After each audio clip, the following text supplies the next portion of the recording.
네, 여러분 안녕하십니까? 뉴스데스크 계속해서 포항에서 전해드리겠습니다. 영일만을 가로지르는 횡단대교가 모두 교량으로 추진될 것으로 보입니다. 당초 일정 구간은 해저 터널로 하고 일정 구간은 교량으로 하려던 계획이 달라진 겁니다. 전 구간 교량화 계획으로 예산이 절감돼 사업 추진에 탄력을 받게 됐습니다. 김철승 기자의 단독 보도입니다. 부산 수영구와 해운대구를 연결하는 광안대교. 길이 7.4km의 이 교량은 시가지 교통체증 해소는 물론 조명까지 더해지면서 부산의 새로운 상징이 됐습니다. 울산에서 영덕으로 이어지는 고속도로의 지름길은 영일만. 영일만을 가로지르는 횡단대교 9km 구간을 터널 5.4km와 교량 3.6km로 건설하는 안에서 터널 대신 모두 교량으로 건설하는 안이 구체화되고 있습니다. 해군이 입장 변화를 보인 때문입니다. 해군은 지금껏 전 구간을 교량으로 만들면 교량 파손 시 포항 신항에 있는 해군 부두 사용에 지장이 생긴다며 일정 구간 터널화를 요구해 왔습니다. 그러나 지난 4월 포항공항 활주로 재포장 준공식에 참석한 해군 참모총장은 해군 부두를 영일만 항으로 이전하는 안을 긍정적으로 검토하겠다고 밝혔습니다.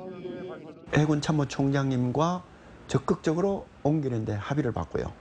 그다음에 해양수산부와도 우리 영일만항 기본계획을 변경할 때 포항시는 해군 부두 이전 등을 추진하기 위해 경상북도와 포항항 부두 배치 종합개발계획 용역을 다음 달 발주하기로 했습니다.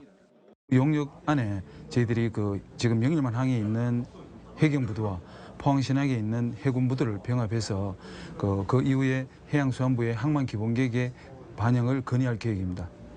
영일만 횡단대교를 모두 교량으로 건설하면 예상 사업비가 1조 8천여억 원에서 20%쯤 줄어들 것으로 분석됩니다. 영일만 대교는 지난 2009년 예비 타당성 조사에서 편익에 비해 비용이 지나치게 많다는 이유로 탈락됐습니다. 하지만 전 구간 교량화로 사업비가 줄어들기 때문에 현재 기획재정부가 용역 중인 사업계획 적정성 재검토에도 긍정적인 영향을 줄 것으로 보여서 사업 추진에 청신호가 켜진 셈입니다. MBC 뉴스 김철승입니다. 한국도로공사는 일부 구간만 부분 개통됐던 울산 포항 고속도로를 내일 오후 6시부터 전 구간에 걸쳐 정식 개통한다고 밝혔습니다. 울산 포항 고속도로는 전체 53.7km로 2조 원이 예산이 들여 지난 2009년 착공해 7년 만에 완공됐고 국내에서 가장 긴 양북 1터널도 포함돼 있습니다. 한국도로공사는 고속도로 개통으로 울산 포항 간 이동 시간이 30분대로 단축되고 동해 남북권의 물류 비용도 연간 1,300억 원이 절감될 것으로 기대하고 있습니다. 한편 포항시와 경주시, 울산시는 내일 고속도로 개통에 앞서 세 개 도시의 상생 발전을 위한 해오름 동맹 협약식을 개최할 예정입니다.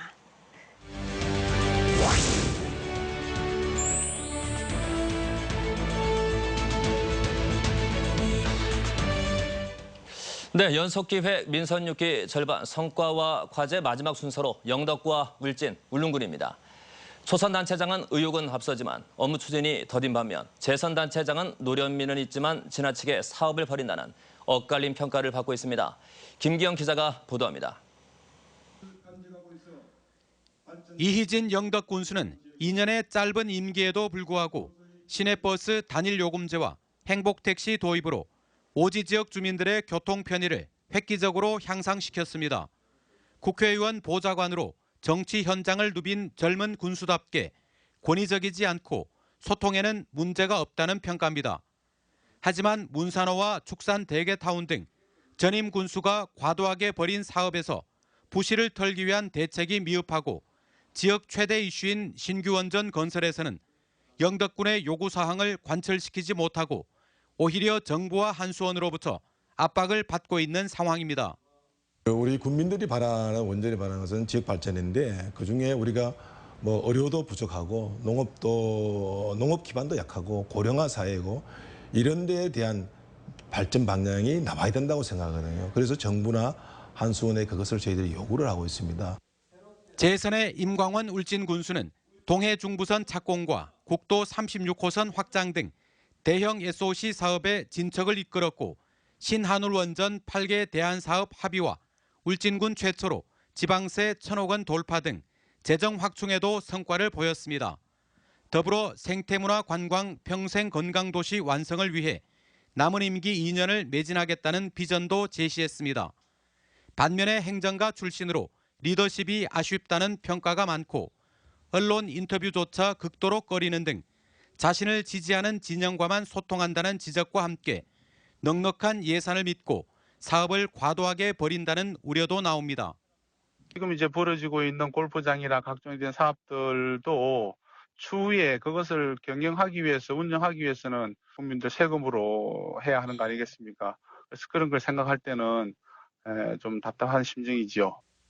재선의 최수일 울릉 군수는 세월호와 메르스 사태로 지역 경제가 극도로 위축된 가운데서도 관광 산업을 정상화시키기 위해 앞장서 왔습니다.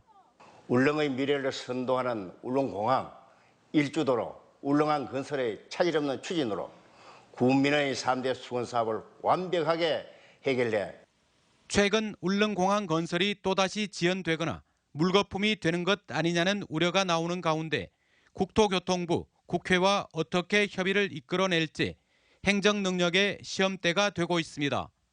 MBC 뉴스 김기영입니다. 포항시가 친환경 농사를 짓는 마을에 주민 동의 없이 레미콘 공장 허가를 내주자 인근 주민들이 반발하고 있습니다. 공장 규모가 작기 때문에 주민 동의 절차가 필요 없다고는 하지만 비슷한 민원이 잇따라 대책이 필요해 보입니다. 박상환 기자가 보도합니다. 200년이 넘는 소나무가 자리 잡고 있는 포항의 한 농촌 마을에 공장이 하나둘씩 들어서면서 보수로 지정된 이 나무는 고사 직전입니다. 점점 마을이 황폐해져 가는 가운데 얼마 전 레미콘 공장까지 인허가가 나자 주민들은 친환경 농업 자체가 불가능하게 돼 생존권에 위협이 될 수 있다고 반발하고 있습니다. 상상 한번 해보세요. 레미콘 차가 어디 한두 대 다닙니까? 한 번에 10몇 대씩 다니면 마을 주민들 못 살아요. 우리 마을 길가에 200년 넘는 보수 소나무가 죽었어요. 앞으로 이 레미콘 공장 들어서면 우리 마을 사람도 온전치 못합니다. 이곳은 지난해 음식물 쓰레기 처리장이 건립되려다 주민들의 반발로 무산된 곳입니다. 하지만 올해 주민 동의 없이 레미콘 공장 인허가가 통과됐습니다. 이에 대해 포항시는 주민 동의를 구하지 않아도 법적으로 문제가 없을 뿐만 아니라 공장 규모가 작아 환경영향평가나 교통영향평가 대상이 아니라고 설명했습니다. 하지만 기업 투자 유치에만 치중한 나머지 이 업체가 지난 4월 4일 신청서를 낸 지 단 20여일 만에 사업 계획을 승인했습니다. 주민들은 포항시가 흥해읍에 주민 의견을 수렴하라는 공문을 보냈지만 포항시가 받은 회신은 전혀 없다고 주장합니다. 시에서 주민 동의를 받아오라 받아라고 지시를 했는데 흥해읍에서 이거를 방치를 하고 완전히 묵살시켜 버렸어요. 그래 완전히 동민을 무시한 처사고. 사업주는 공장 인허가에 문제가 없는 만큼 공장 건립을 강행할 것으로 전해졌습니다. 한편 장기면 서촌리에서도 레미콘 공장 건립을 둘러싼 갈등이 지속되자 해당 주민들은 레미콘 공장을 혐오시설로 지정해 거주지로부터 거리 제한을 두는 방향으로 법 개정을 요구하는 등 비슷한 집단 민원이 잇따르고 있습니다. MBC 뉴스 박상환입니다. 지난해 매장문화재 발굴 건수가 2001건으로 2000년 319건에 비해 7배 가까이 급증한 것으로 나타났습니다. 새누리당 김석기 의원이 문화재청으로부터 받은 자료에 따르면 또 연간 2천억 원대인 매장문화재 발굴 비용도 대부분 개인이나 사업 시행자가 부담하고 있고 국가나 지자체 지원액은 지난 11년간 560억 원에 그친 것으로 드러났습니다. 김 의원은 매장문화재 발굴 조사 건수도 경주 등 신라 유적이 산재한 경북이 18.2%로 가장 많아 상대적으로 큰 불이익을 겪고 있다며 국비 지원 규모를 대폭 확대해야 한다고 지적했습니다. 2016 글로벌 새마을 포럼이 오늘 경주에서 개막해 사흘간 펼쳐집니다.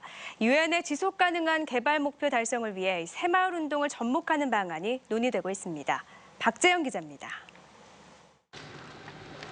가난을 극복한 대한민국의 발전 경험을 개발도상국들과 공유하고 새마을운동의 가치를 재조명하기 위한 2016 글로벌 새마을 포럼이 열렸습니다. 정홍원 전 국무총리를 비롯해 미얀마, 스리랑카 등 국내외 정부 고위 인사, 학계, NGO 관계자 등이 참석해 12개 주제에 대해 발표와 토론을 이어갑니다. 이번 포럼이 새마을 운동을 SDG로 활용하는 논리를 제공하고 자료를 제공하는 데 중요한 의미가 있다, 그렇게 생각합니다. 유엔이 제시한 지구촌의 지속 가능한 발전을 목표로 새마을 개발을 활용해 빈곤 퇴치, 공중 보건과 시민의식 향상, 경제 성장, 좋은 리더십과 글로벌 협력 등을 달성하자는 취지입니다. 경상북도는 지난 2010년부터 아시아, 아프리카 등 15개국의 새마을 시범마을을 조성하고 저개발국가 86개국 4,200여 명의 새마을 지도자를 양성하고 있습니다. 새마을 운동을 통한 세계 가난 극복의 깃발을 들고 또 여기서 대한민국의 브랜드를 가치를 높이는 또 국제관계 대한민국의 그런 새로운 민간 외교 차원에서도 더 강화가 될 것입니다. 지난 5월 유엔 NGO 컨퍼런스에서 새마을 운동을 통한 빈곤 탈출 경험이 세계인들에게 강한 인상을 심어준 데 이어 글로벌 새마을 포럼이 유엔의 지속 가능한 발전 목표 달성에 학문적인 뒷받침이 돼주고 있습니다. MBC 뉴스 박재영입니다. 이번 달에도 대구 경북 지역 집값이 전국에서 가장 많이 떨어졌습니다. 한국감정원에 따르면 이달 대구의 주택 매매 가격은 전달보다 0.27% 떨어져 전국 17개 시도 가운데 가장 많이 내렸고 경북 주택 매매 가격도 전달보다 0.21% 떨어져 전국에서 두 번째로 많이 떨어졌습니다. 주택 전세 가격도 대구와 경북이 전달보다 각각 0.28%와 0.17% 떨어져 각각 하락폭이 전국 1, 2위를 기록했습니다. 이강덕 포항시장은 취임 2주년 기자 간담회를 갖고 신산업을 육성해 포항의 미래 먹거리를 마련하겠다고 밝혔습니다. 이 시장은 창조경제혁신센터를 중심으로 창업을 일반화하고 4세대 방사광 가속기를 토대로 신약 개발에 기반을 마련하며 포스텍과 한동대를 중심으로 테크노파크를 ICT 융합산업의 메카로 육성하겠다고 강조했습니다. 또 중앙초등학교와 북부경찰서터를 R&D 창업구와 문화예술 공간으로 활용하겠다고 밝혔습니다. 이 시장은 지난 2년간의 성과로 양덕 승마장과 생활 폐기물 에너지화 시설 등 대형 민원을 원만히 해결하고 민간 공사에도 지역업체가 46%나 참여토록 하는 등 지역 경제 활력을 위해 노력한 점을 꼽았습니다. 국토교통부는 공항 주변의 소음 피해 대책을 담은 공항소음 방지법을 다음 달부터 시행한다고 밝혔습니다. 이에 따라 항공기 소음으로 창문 개방이 곤란한 여름철의 경우 냉방시설 전기요금 지원 대상을 기존 기초생활수급자에서 일반 주민까지 확대해 6만 가구에 월 5만 원씩 지급할 예정입니다. 또 항공기 소음 피해가 심한 손실 보상 지역과 토지 매수 대상 지역을 확대하는 한편 정부가 직접 공항별 소음 영향도 조사를 실시해 중장기 정책에 주민 의견을 반영할 계획입니다. 네, 이상으로 포항 MBC 뉴스데스크를 마칩니다. 여러분 고맙습니다.